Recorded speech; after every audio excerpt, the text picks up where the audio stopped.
Fala, meu amigo, minha amiga, seja muito bem-vindo. Hoje é dia 5, esse é o nosso terceiro editorial do dia. Sempre um prazer estar aqui e tomar o chá da tarde contigo, falando um pouquinho sobre política, né? Meu amigo, se eu puder falar de uma forma coloquial o que está acontecendo com o Brasil, o bagulho tá doido, né? Literalmente é isso. Hoje teve manifestação na porta, né, do Congresso Nacional pelos deputados e senadores. Não sei como que não mandaram tirar todo mundo lá de dentro e fazer baculejo. Uma proposta foi apresentada de pacificação do país. Simples, clara e objetiva. Resumida em algumas palavrinhas.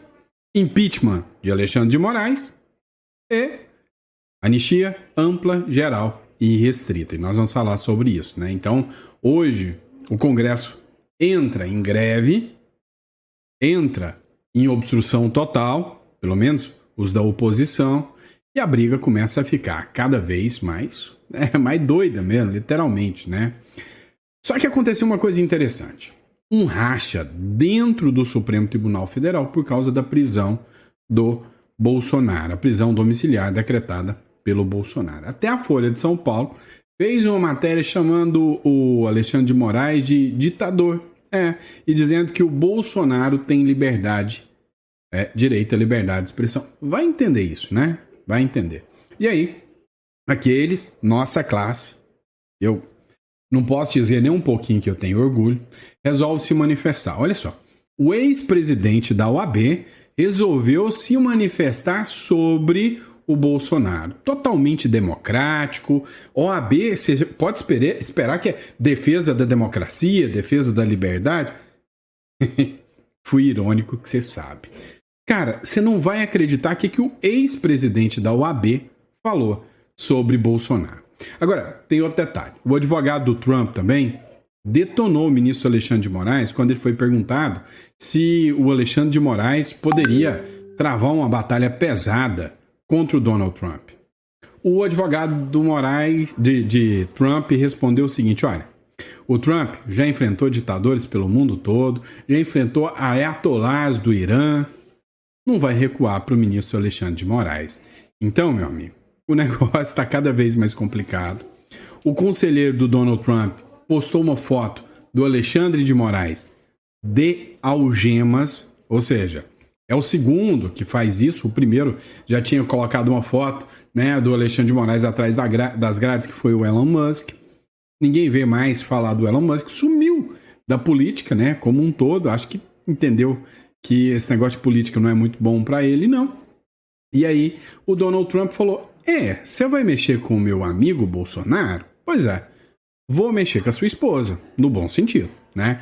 Aplicação da Lei Magnitsky, a esposa do ministro Alexandre de Moraes por Donald Trump. O jogo tá pesado. E aí, uma nova ofensiva pesada, inclusive da imprensa norte-americana, com o apoio da imprensa norte-americana, sobre mensagens vazadas, é o que eles já chamam de justiça paralela do ministro Alexandre de Moraes. Deu para entender por que eu falo que o bagulho tá meio doido?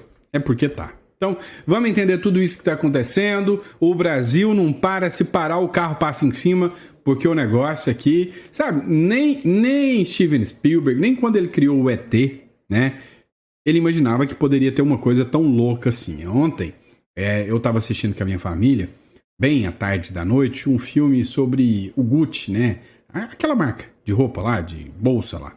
Cara, que tramóia aqui o Brasil dá show, né? Eu acho que se o cara quiser fazer muita fama mesmo, ó, dica de ganhar dinheiro que eu tô passando para vocês. Vai para os Estados Unidos, olha o que tá acontecendo na política aqui do Brasil, ou vai para a Europa, escreve tudo que tá acontecendo, lança um livro e vão falar que você é muito fantasioso na ficção. Mas você vai ganhar dinheiro. Bora pra cima, vamos entender a matéria aqui que tem tudo hoje. Não esquece de se inscrever no canal e vamos entender a política hoje, como é que ela tá rolando hoje, né, com protesto e tudo mais. Vamos pra cima. Vamos lá, pessoal.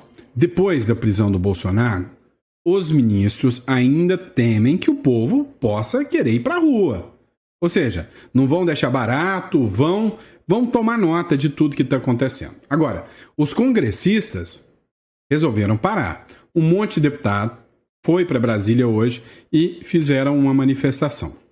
Acompanhei o trecho, né, há 2 horas atrás essa publicação do Metrópolis, em protesto à prisão domiciliar do ex-presidente Jair Bolsonaro. Parlamentares da oposição se reuniram nesta terça-feira na rampa do Congresso Nacional e gritaram: "Fora Moraes!".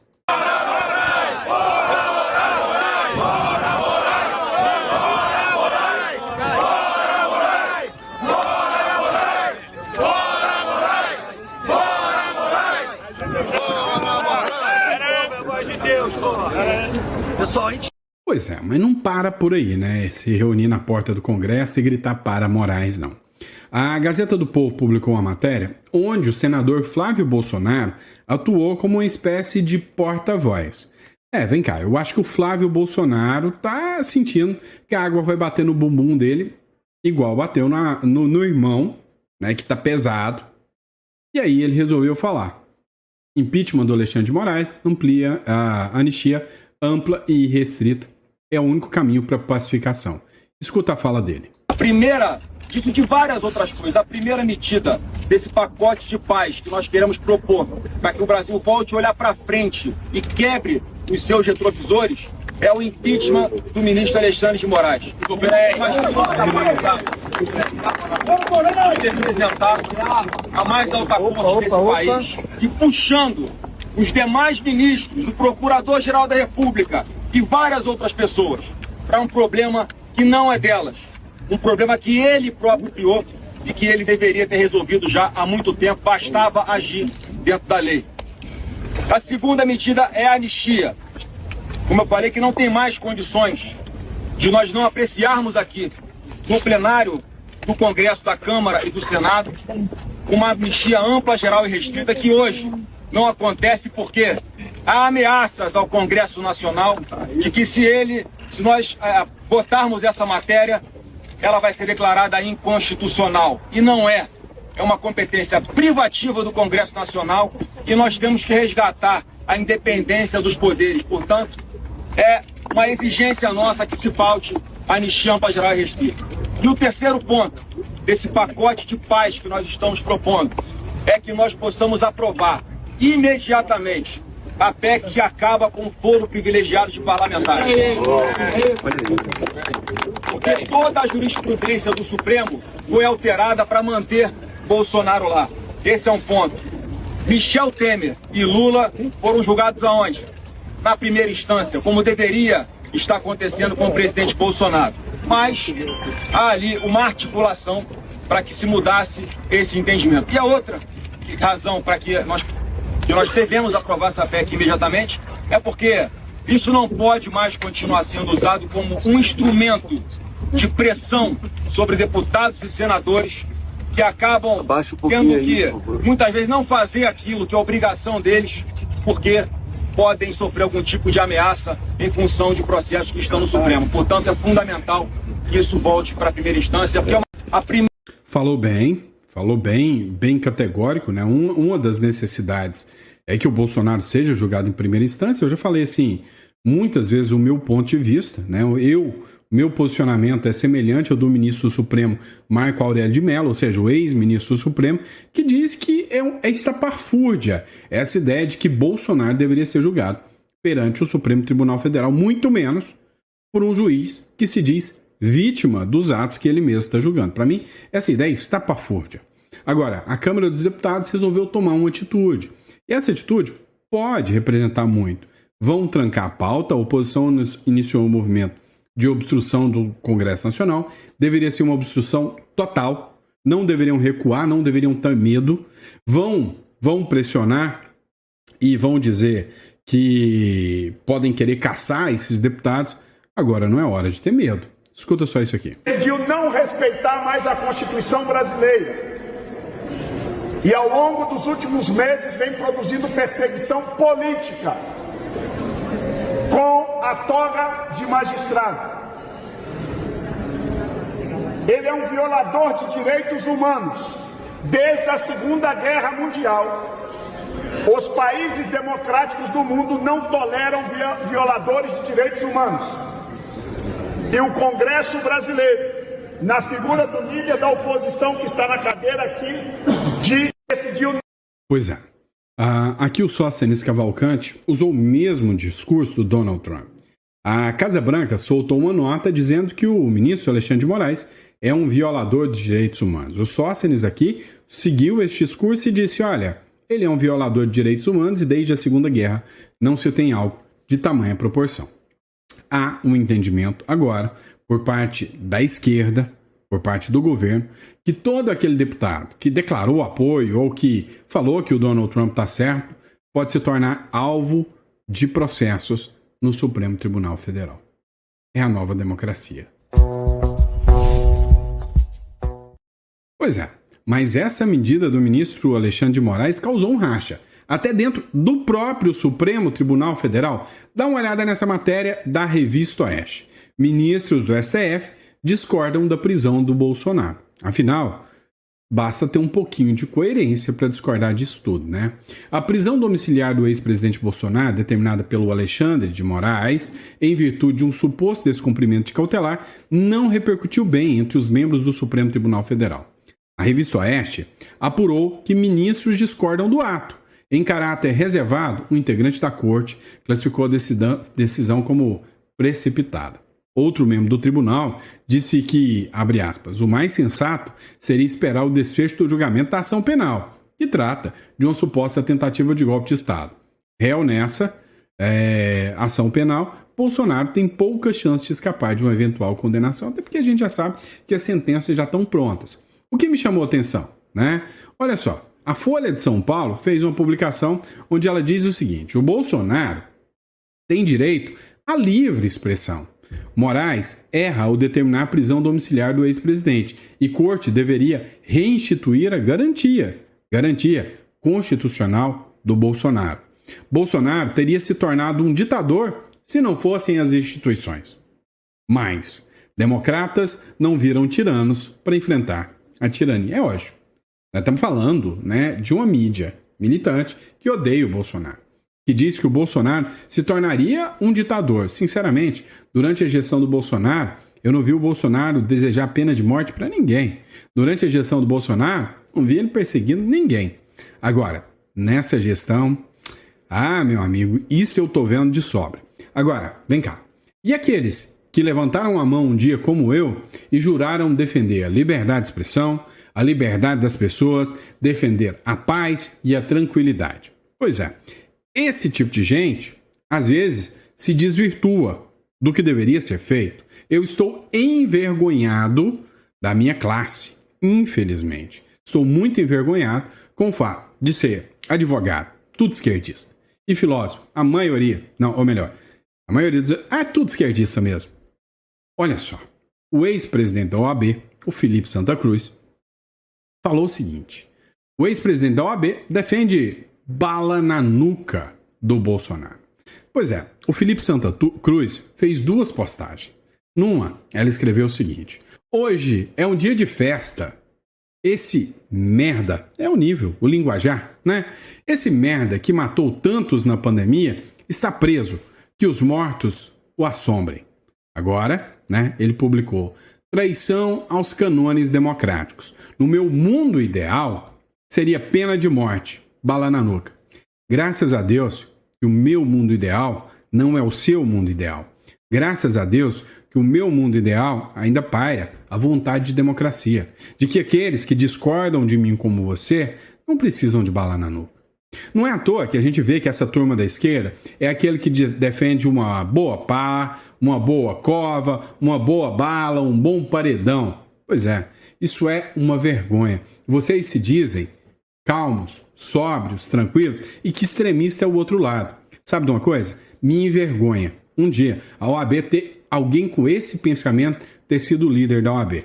Hoje, sinceramente, a OAB deveria se posicionar e repudiar falas como essa. Eu, como advogado, repudio essa fala. Acho uma fala que, sinceramente, não está nem próximo dos preceitos democráticos e do mundo ideal que eu vivo.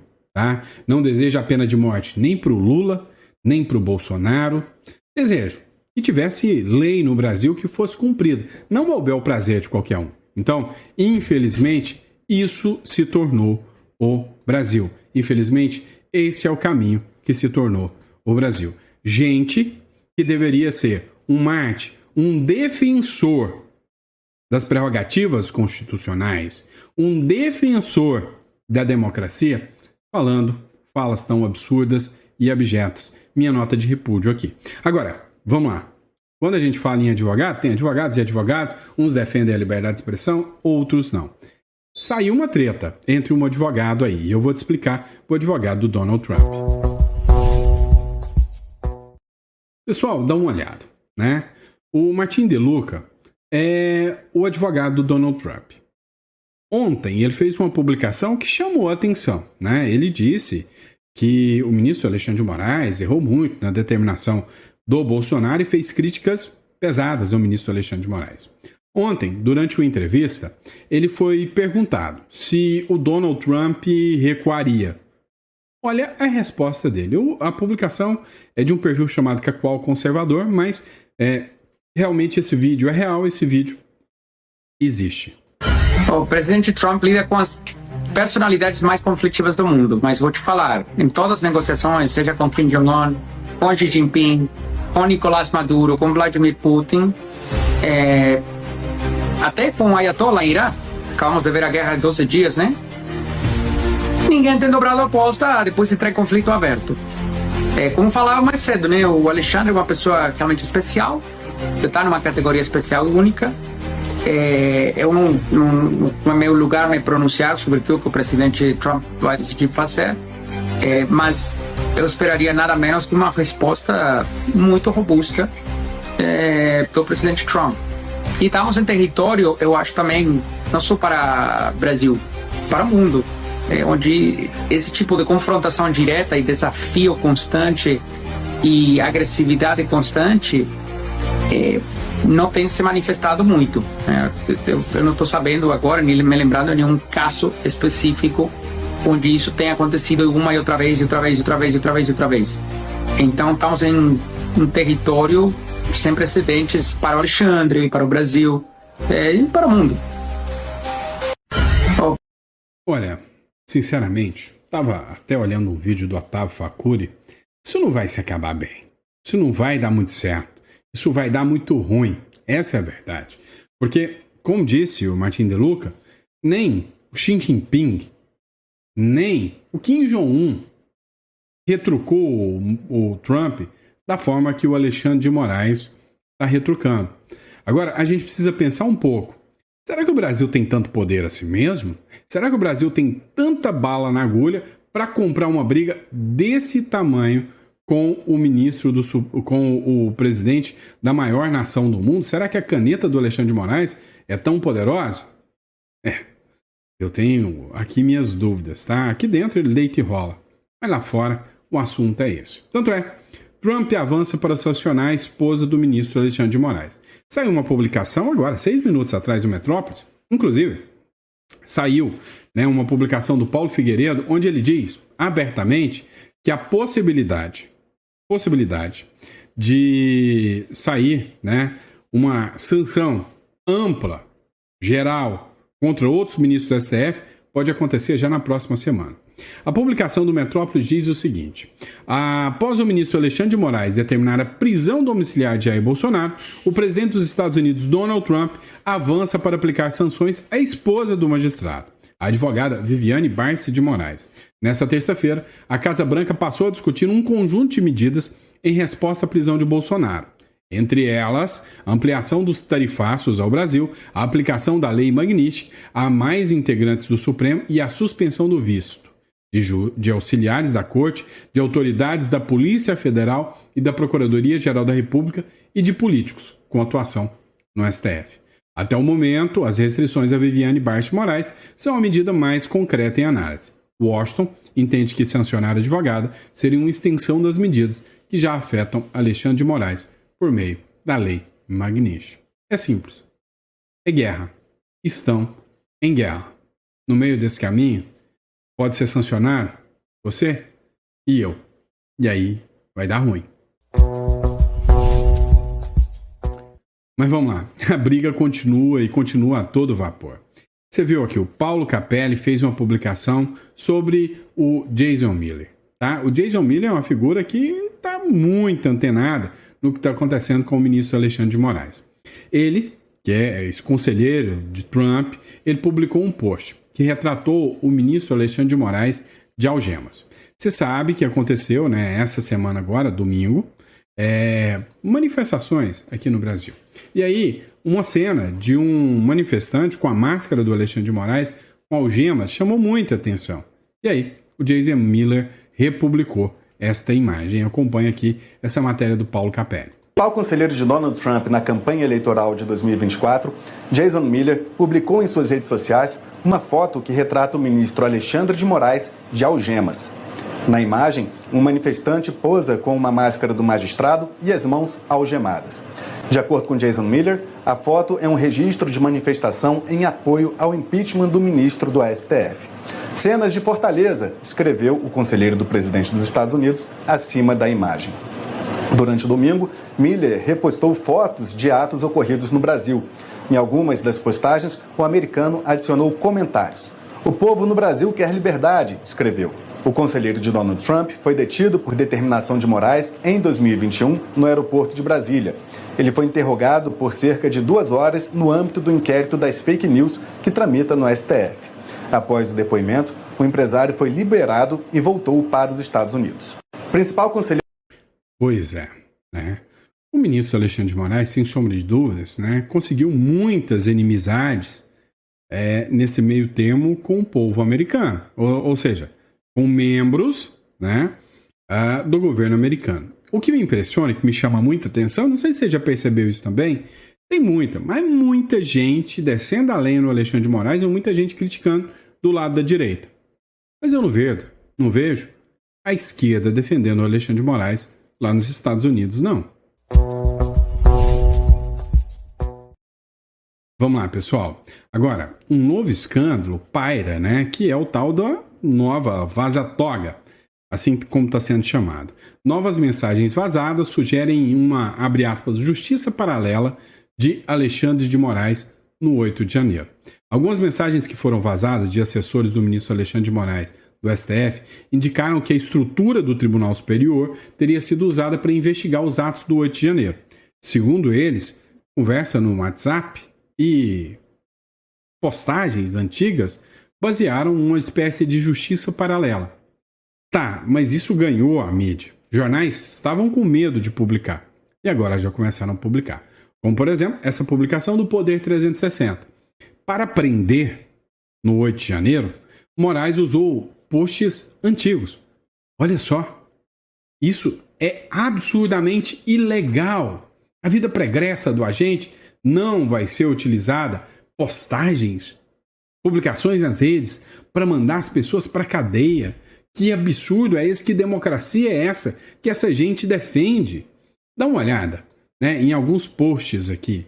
Né? Ou seja, as pessoas juntaram, né, nas decisões, na justiça paralela que estava escondida, juntaram aqui fotos de perfis, mensagens, aqui ó, mensagens, comentários em redes sociais, postagens, tudo isso levou gente à prisão, à cadeia. Gente, que normalidade é essa, tá? E aqui, tá vendo? Conversas de WhatsApp, tudo isso, né, levaram pessoas à cadeia. Essas conversas de WhatsApp aqui são conversas dos assessores do ministro Alexandre de Moraes, definindo como condenariam as pessoas, ou julgariam as pessoas, ou mandariam para a prisão por causa de postagens nas redes sociais. O Marcel Van Hatten se pronunciou. Em uma entrevista ao Diário do Poder, ele disse que a prisão do Bolsonaro não foi coincidência, não. É porque a Vaza-Toga 2 surgiu. E aí, por causa disso, precisava de uma cortina de fumaça para abafar tudo. Matéria do Diário do Poder. Absurda a prisão de Bolsonaro no dia que sai a nova matéria da Vaza-Toga sobre os abusos de Moraes no 8 de janeiro. Claro que não é coincidência, disparou o deputado gaúcho. E aí é óbvio que a prisão do Bolsonaro abafa qualquer, né, discussão de arbitrariedades que esteja sendo discutido no âmbito de qualquer matéria, de qualquer decisão. Dá uma olhada, o Michael Shelby publicou o seguinte, ele que é jornalista americano, tá? abre aspas, mancha vergonhosa no Supremo Tribunal Federal. Ademir Domingos Pinto da Silva, um vendedor ambulante de 54 anos do sul do Brasil, nem sequer estava presente nos atos do 8 de janeiro. Ele chegou mais tarde, naquela noite, ao acampamento militar em Brasília para vender bandeiras e camisetas. A polícia o impediu de sair. Ele foi detido. Ele foi classificado como positivo por não qualquer ato de violência, mas por causa de tweets de 2018 criticando Lula e o Partido dos Trabalhadores. Que democracia, que justiça é essa, né? Quem poderia, sabe, em sã consciência, acreditar que isso é justiça? Pelo amor de Deus.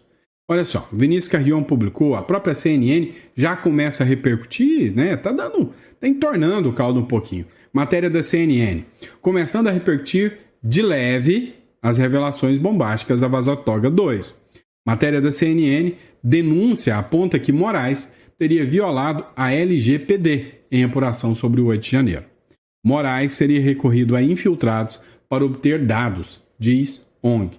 Ou seja, um relatório que foi publicado pela Civilization Works afirma o uso irregular dos dados biométricos e redes sociais para Moraes só para mandar prender gente, né? E aí, as publicações, né, dos comentários aqui nos grupos de WhatsApp contendo o Tagliaferro estão aqui. Despeço-me aqui, singelamente, pois nos demais grupos já estou me despedindo. Aí é o Ayrton falando, que nas audiências de custódia possamos dar a cada um o que lhe é direito, a prisão. E aí faz um monte de carinho, ou seja, já estava com foco em prendê-los. E aí o Eduardo Tagliaferro, tome muito cuidado com esse nome, tem gente achando que Tagliaferro é herói, alto lá. Grande abraço, mestre. KKK, valeu Ayrton, abração. Ou seja, rindo, achando uma maravilha, né, de prender pessoas. Ó, matéria da certidão positiva. Adenilson, perfil pessoal do Twitter com postagem antiga pedindo adesão a um manifesto contra decisões preferidas pelo judiciário no combate às fake news, subscrito pelo movimento Advogados de Direita. Esse é o motivo da prisão dele. Ó, outra certidão positiva. Olha que interessante. Certifica que em pesquisa nessa data foram encontradas as seguintes ocorrências em redes sociais do custodiado abaixo relacionado. Claudiomir da Rosa Soares, perfil no Facebook, com postagem antidemocrática e que revelam inconformismo com os resultados da eleição de 2022, né? E aí mostra aqui mais um motivo para prender. Ou seja, esse é o Brasil, a democracia que prende com base no que você publicou nas redes sociais. Não é para qualquer democracia não, hein? Não é qualquer uma que faz isso não. A juíza Ludmila Lins Grillo também publicou o seguinte aqui, ó. Continuação da Vaza Toga. Em suma, a matéria do Schellenberg mostra que, a mando de Moraes, os colaboracionistas Ayrton Vieira e Cristiano Yukiko Kusahara escolhiam quem seria preso com base em análises políticas das redes sociais deles. Acaso verificassem bandeiras do Brasil, camisas verde e amarelas, críticas a Lula, etc., a pessoa era classificada como nociva e era selecionada para a prisão. Pois é, né? Esse pessoal que gosta tanto de resmungar, reclamar, falar da ditadura militar, olha a que ponto chegamos, né? Que ponto chegamos, infelizmente. Mas é isso, pessoal. Ó, grande abraço, muito obrigado pela confiança, pela credibilidade. É sempre um prazer, uma honra enorme e gigante estar com vocês, poder bater um papo, né, sobre o que está acontecendo na política. Recado rápido, pessoal. Olha só, você é empresário, você tem um certo patrimônio no Brasil, já pensou em se proteger, internacionalizar? Isso é mais do que importante. Nesse momento é necessário. Você precisa se socorrer.